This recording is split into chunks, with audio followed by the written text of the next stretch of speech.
عوام بن حوشب رضی اللہ تعالیٰ سے روایت ہے کہ فرماتے ایک مرتبہ دوران سفر میں ایک محلے میں ٹھہرا. اس محلے میں ایک قبرستان تھا اور وہاں عجیب معاملہ یہ تھا کہ جب عصر کا وقت ہوا تو قبرستان کی ایک قبر شق ہوئی, قبر پھٹی اور اس میں سے ایک آدمی نکلا جس کا سر گدھے جیسا تھا, ڈونکی جیسا, اور باقی جو باڈی تھی باقی جسم انسانوں جیسا تھا.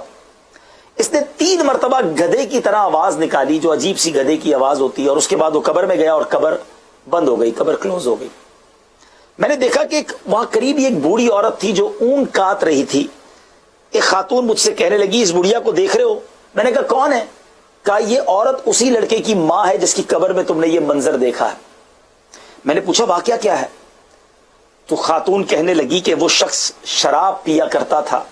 شام کو جب وہ گھر آیا کرتا تو اس کی ماں اس سے کہتی تھی یا بنیا اتق اللہ الی متی تشرب ھذا الخمر, اے میرے بیٹے اللہ سے ڈر, کب تک تو یہ شراب پیتا رہے گا؟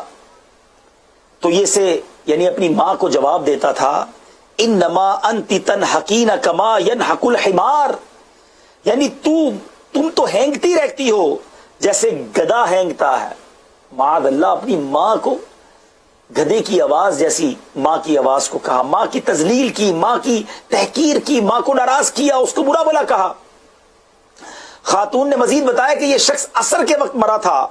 اب روزانہ نماز عصر کے بعد اس کی قبر شق ہوتی ہے اور یہ باہر نکل کر 3 مرتبہ ہینگتا ہے, گدھے کی طرح آواز نکالتا ہے, پھر قبر اس پر برابر ہو جاتی ہے. اللہ اکبر, اللہ اکبر. غور کیجئے, ماں باپ کو ستانے والے, ماں باپ کو تکلیف دینے والے, وہ کیسے اللہ کو منہ دکھائیں گے؟ احادیث میں یہ مضمون ملتا ہے کہ ماں باپ کی رضامندی میں ہی رب کی رضامندی ہے. حدیث پاک کا مضمون ہے کہ ماں باپ کی رضامندی میں رب کی رضامندی ہے اور ماں باپ کی ناراضی میں رب کی ناراضی ہے. تو ماں باپ کو ناراض نہیں ہونے دینا ہے. ان دنوں آپ بھی گھر میں ہیں, ماں باپ بھی گھر میں ہیں. خوش نصیبوں کو تو موقع ملا ہے خدمت کرنے کا, دعائیں لینے کا, حج کا ثواب لینے کا. محبت سے دیکھیں تو حج کا ثواب ہے, مگر ایسے بھی بدنصیب ہوں گے کہ ماں باپ بھی گھر میں, آپ بھی گھر میں, اور روز ماں باپ سے لڑائی ہو رہی ہے, روز ماں باپ کے آگے شاؤٹ کر رہے ہیں, ان کی بات نہیں مان رہے, ان کو تنگ کر رہے ہیں. ایسا نہ ہو کہ اس لاک ڈاؤن کے ان دنوں میں ایسے کام کر جائیں کہ جہنم میں لاک ڈاؤن نہ ہو جائیں.